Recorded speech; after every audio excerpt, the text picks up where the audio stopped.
성도 여러분, 2017년 9월 10일 9월 둘째 주일에 시작했던 마태복음 강해 설교가 약 4년 동안 걸쳐서 주일 오전에 행하여 왔는데 이제 오늘 마지막 시간을 당하게 되었습니다. 은퇴 전에 강의를 끝낼 수 있어서 개인적으로 기쁘게 생각합니다. 그동안에 말씀을 인도하신 우리 하나님께 감사를 드리고 또 시간마다 말씀을 귀를 기울여 들어주신 성도 여러분에게 감사를 드립니다. 오늘 본문에는 부활하신 예수님께서 갈릴리에서 제자들을 만나시사 그곳에서 마지막 분부를 하시고 또 마지막 약속을 해 주시는 말씀이 기록이 되어 있습니다. 이 말씀을 통해서 은혜 받는 한 시간이 되어지기 바랍니다. 16절에 보면은 11제자가 갈릴리에 가서 예수님의 지시하신 산에 이르렀다고 했습니다. 마태복음 26장 32절에 보면은 예수님과 제자들이 최후의 만찬을 마치고 겟세마네 동산에 기도하러 가실 때에 그때에 예수님께서 내가 살아난 후에 갈릴리로 가리라 말씀을 했습니다. 그리고 28장 7절에 부활절 새벽에 천사가 여인들에게 하신 말씀에도 보면은 내가 갈릴리로 가리라고 해라 했습니다.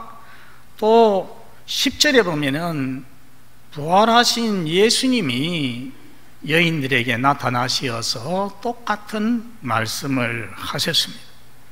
그래서 제자들이 갈릴리에 있는 예수님께서 지시하신 산으로 가게 되죠.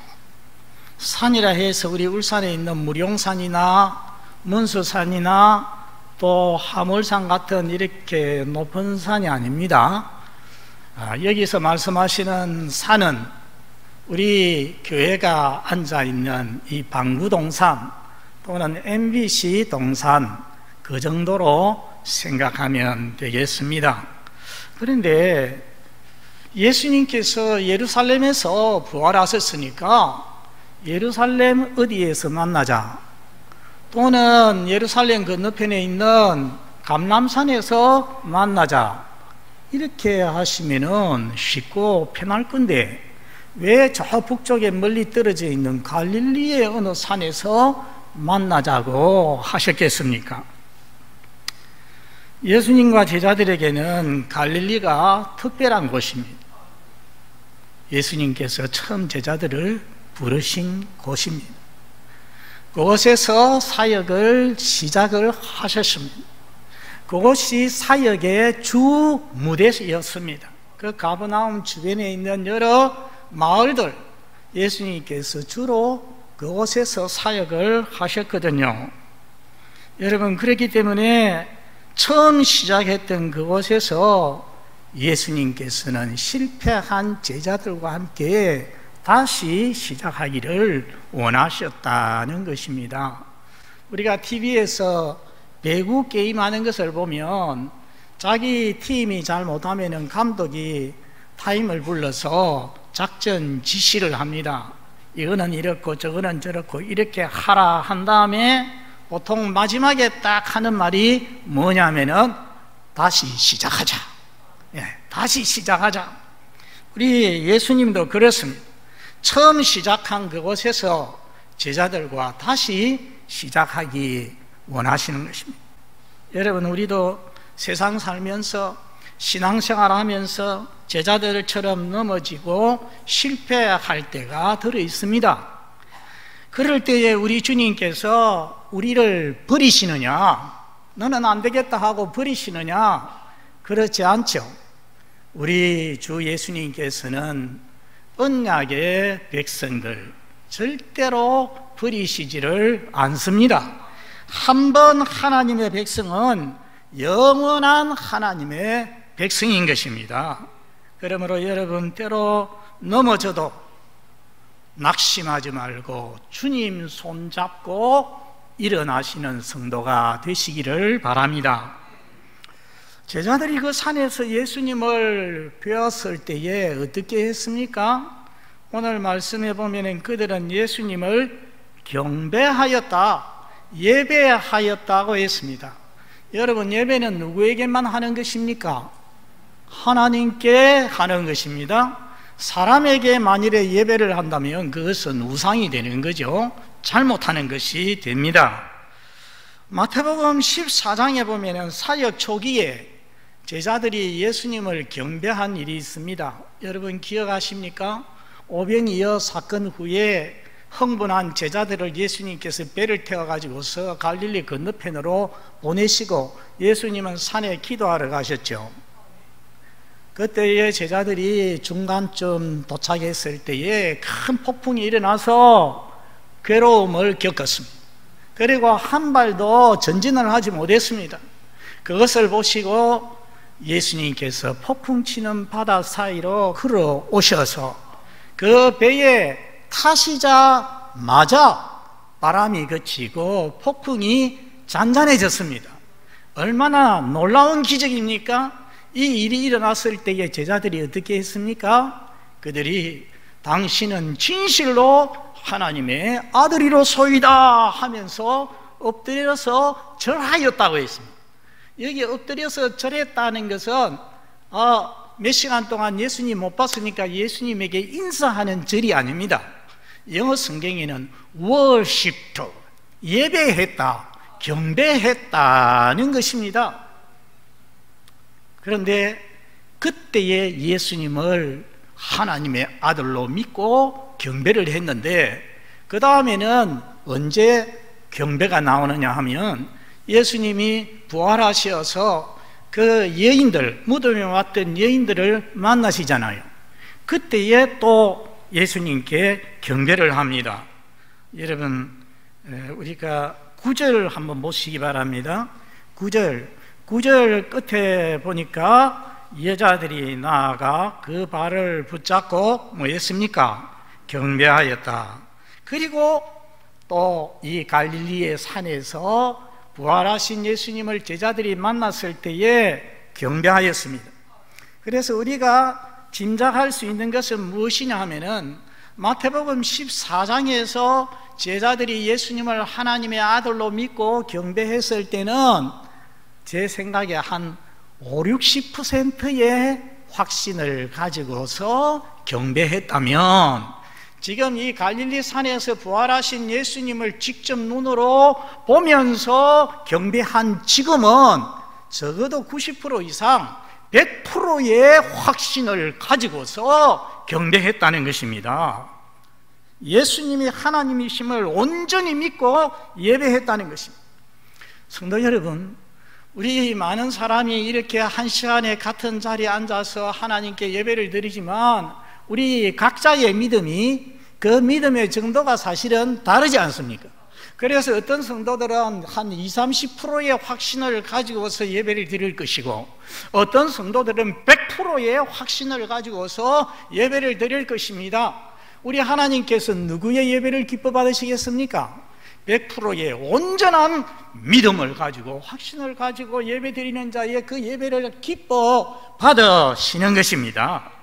여러분, 우리 성도들도 이렇게 갈수록 제자들처럼 믿음이 온전해져서 예배 시간대마다 진심으로 하나님을 경배하는 성도들이 다 되시기를 바랍니다.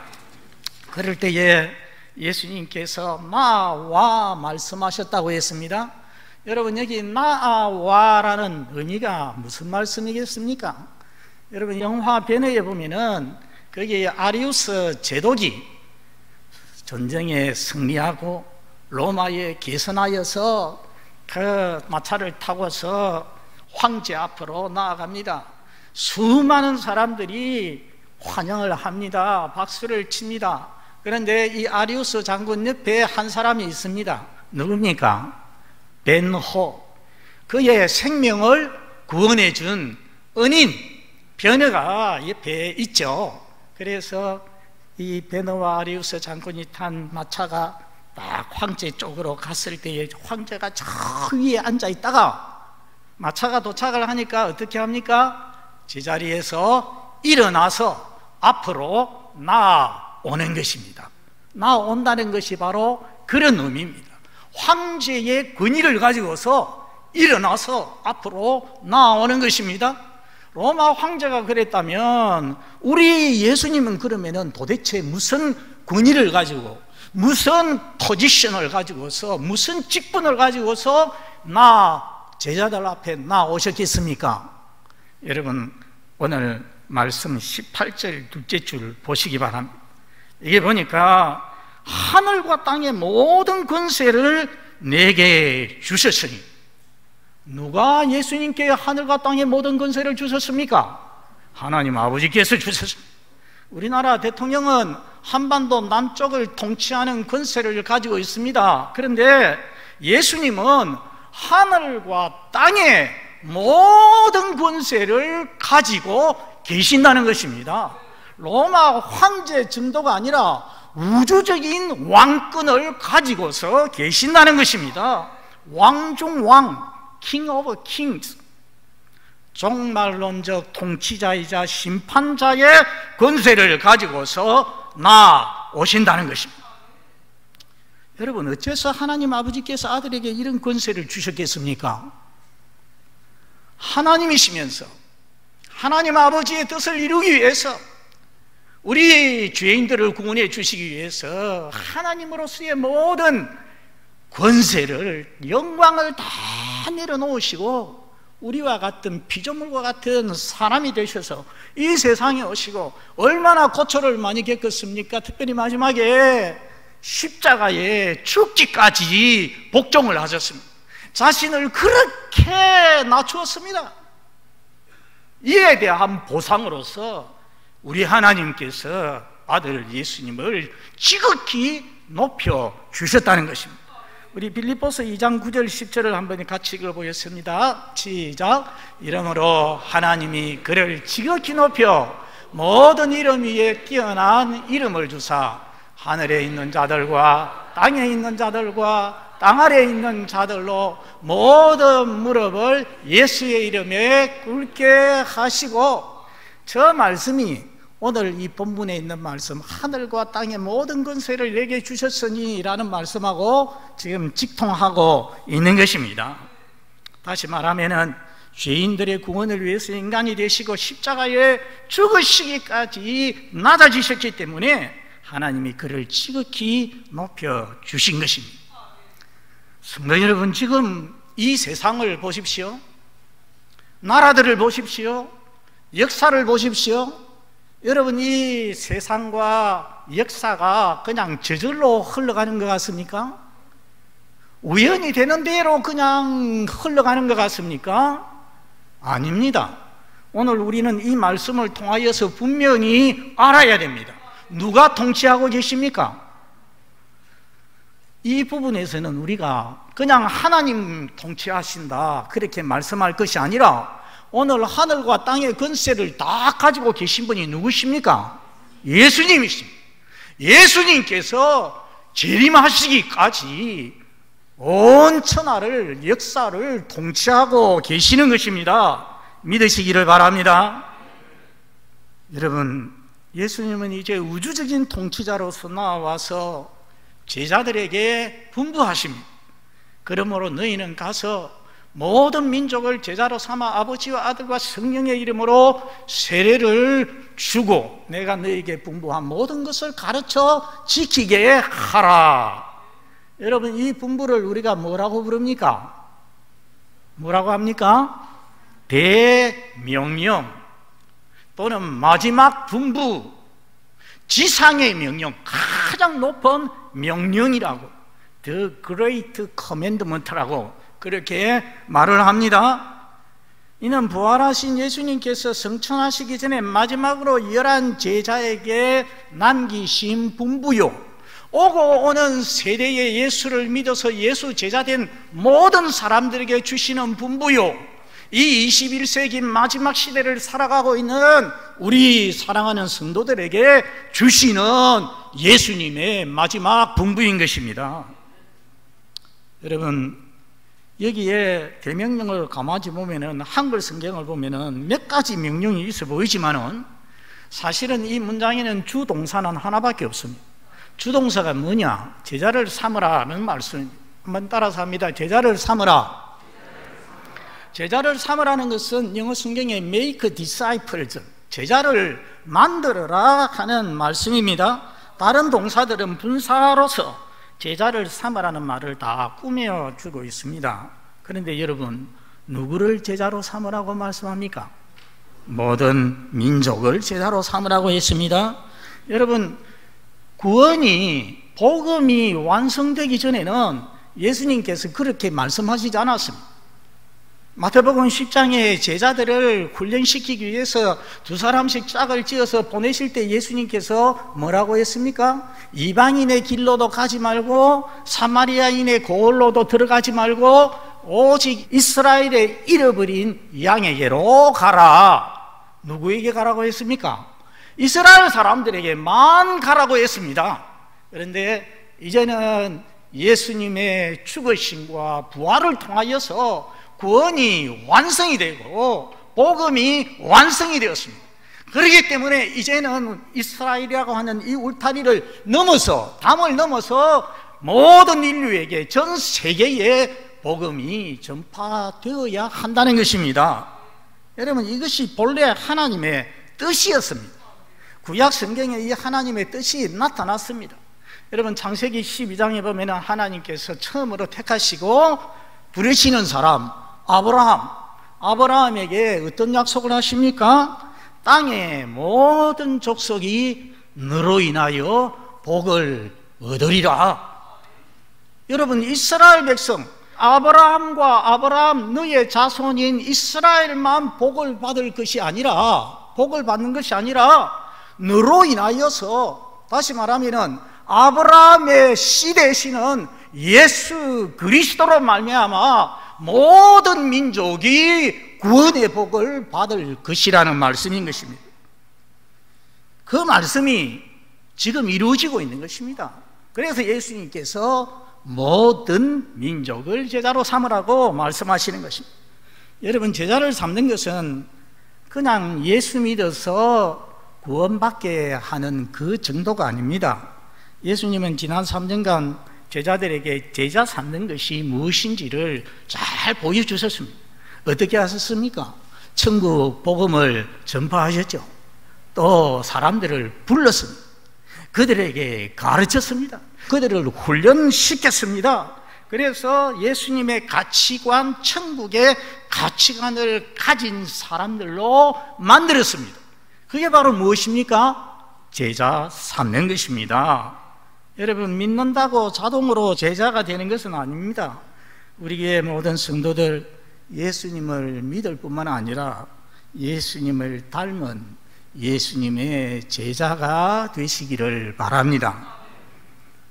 모든 민족을 제자로 삼기 위해서 필요한 일이 3가지 있습니다. 첫 번째는 너희는 가서, 첫째는 가라고 했습니다. 여러분, 가라고 하는 이 말씀이 무엇이겠습니까? 가라는 말씀은 전도하라는 것입니다. 복음을 전하라는 것입니다. 이 말씀은 꼭 전도자가 되어서, 선교사가 되어서 외국으로, 어느 지역으로 가야 된다는 그런 말씀만은 아닙니다. 우리가 다니는 회사, 직장, 일터, 우리가 만나는 이웃들에게, 함께 일하는 자들에게 선교적인 관심과 마인드를 가지고서 대해야 한다는 것입니다. 돈 벌기 위해서 장사만 하지 말고, 돈 벌기 위해서 직장만 다니지 말고, 일만 하지 말고, 동시에 내가 만나는 저 사람들에게, 동료들에게 어떻게 복음을 전할까 하는 이 관심을 절대로 끄지 말고, 그래서 그 사람들을 항상 관심을 가지고 기도하고 지속적으로 노력해야 된다는 것입니다. 여러분, 복음은 꼭 입으로만 전하는 것은 아닙니다. 삶으로 전하는 복음이 더 아름답고 능력이 있는 것입니다. 요즘 국민일보의 선교란에 보면은 역경의 열매, 거기에 어떤 사람이 나오느냐 하면은 춘천시에서 빵집을 하고 있는 유동부 치아바타 이동부 사장이 간증한 것이 실리고 있습니다. 이 사람은 참 불운하게도 사업을 하는 것마다 다 망해서 빚더미에 앉았습니다. 7번을 망했답니다. 7번을. 7번을 망했는데 완전히 이제 기가 죽어서 더 일어날 그런 소망이 없어요. 그런데 같은 교회에 다니고 있는 한 자매가 춘천에 있는 교육대학 한 캠퍼스에서 작은 카페를 하는데, 그 카페 한쪽 구석에 1.2m 되는 테이블을 하나 주고, 그리고 냉장고 제일 윗칸을 비워줄 테니까 전에 만들던 빵을 한번 만들어 보라, 은혜를 베푼 거죠. 그래서 거기에서 좋다, 내가 이제 마지막이라 생각하고 7.8기 아니겠습니까? 그래서 마지막이라고 생각을 하고 거기서 내가 이번에 빵을 만들 때는 암에 걸리고 있는 내 아들이 먹어도 아무 문제가 없는 그런 빵을, 건강한 빵을 만들어야 되겠다, 그런 생각을 하고서 빵을 만들었어요. 거기에 들어가는 모든 것들 다 조심해서 정말 건강에 해가 안 되는 것으로 건강한 빵을 만들어서 하나씩 팔기 시작하는데, 이게 그냥 소문이 나가지고서 주문이 엄청 밀려옵니다. 아침마당에도 나오고 서민 갑부에도 나오고 전국에 유명한 빵집이 되었습니다. 여러분, 그 빵집 직원이 60명이라고, 60명인데 그 중에 40명이 신자래요. 이 크리스찬들이 앞장서서 중심이 되어서, 그래서 마치 날마다 자기 자신을 하나님 앞에 제물로 드리는 심정으로, 로마서 12장 1절 2절에 있는 대로 하나님 앞에 살아있는 제사를 드리는 심령으로 빵을 만든다고 합니다. 그러니까 시간 조금만 넘어가면 빵이 다 사라지고 없어서 못 파는 거죠. 그리고 그 가게에 들어가면 벽에다가 성경 말씀 딱 적어 놓았습니다. 누구든지 오면은 이 집은 예수 믿는 집이구나 하는 걸 알 수 있게 되어 있죠. 그런데 여기에서 이렇게 믿을 수 있는 좋은 빵을 만들어서 파니까 여러분, 빵만 팔리겠습니까? 예수님도 팔리는 거예요. 예수님도 전해지는 거예요. 복음이 전해지는 겁니다. 얼마나 아름답습니까? 성도 여러분, 이것이 저와 여러분의 사명입니다. 여러분, 이 사명 잊지 말고 여러분이 있는 곳 어디에서든지 말로, 삶으로 복음 전하는 성도가 되시기를 바랍니다. 두 번째는, 전도한 다음에 믿음에는 어떻게 해야 됩니까? 오늘 말씀에 아버지와 아들과 성령의 이름으로, 삼위 하나님의 이름으로 세례를 주라고 했습니다. 여기는 이름으로, 우리 한글 성경은 이름으로 되어 있지만은 헬라어 원어는 에이스는 영어로 옮기면 into입니다.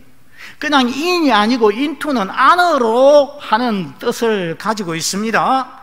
그래서 세례의 가장 중요한 의미가 뭡니까? 예수 그리스도와 하나님과 연합하는 것, 안으로 하니까 연합하는 것이 세례의 의미인 것입니다. 그래서 하나님의 사람, 예수 그리스도의 사람이 되는 표시가 바로 세례라는 것입니다. 여러분, 서부 영화에 보면은 양이나 말을 키우는데 자기 양, 말 표시를 하기 위해서 어떻게 합니까? 인을 꽉 쇠를 달고 가지고서 그 달궈진 쇠를 딱 잡아 가지고 양의 목이나 엉덩이에 딱 지지직 하고서 그래서 도장을 남기지 않습니까? 세례는 그와 같은 것입니다. 하나님의 소유임을 인을 치는 것입니다. 여러분, 본래 성례를 사크라멘트라고 하는데, 이 사크라멘트라는 말이 어디서 나오냐면은 군인이 충성을 표시할 때에 사크라멘트라는 말을 썼다고 합니다. 이제는 하나님의 백성으로서 하나님께 충성하고 하나님을 위해서 사는 자라는 것입니다. 성도 여러분, 세례를 받으신 여러분들은 하나님에게 속한 자요, 하나님의 백성이요, 하나님의 군인임을 잊지 말고 하나님께 충성하는 사람이 되시기를 바랍니다. 지금 서양에는 1년 가도 세례받는 신자 한 사람도 없는 교회가 많습니다. 그래도 우리 한국 교회는 아직도 세례받는 신자가 끊임이 없이 있지 않습니까? 얼마나 감사한 일인지 모릅니다. 우리 울산 동부교회 주님의 분부대로 열심히 전도해서 주님이 다시 오시기까지 세례받는 신자가 끊어지지 아니하는 귀한 교회가 될 수 있기를 바랍니다.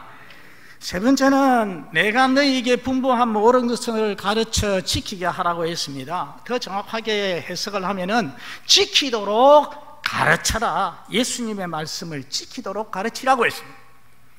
하나님의 백성된 표인 세례를 받았는데 하나님에 대해서도 하나님이 원하시는 것이 무엇인지, 하나님께서 원하시는 삶이 무엇인지 모르면은 진정한 제자의 삶을 살 수가 없습니다.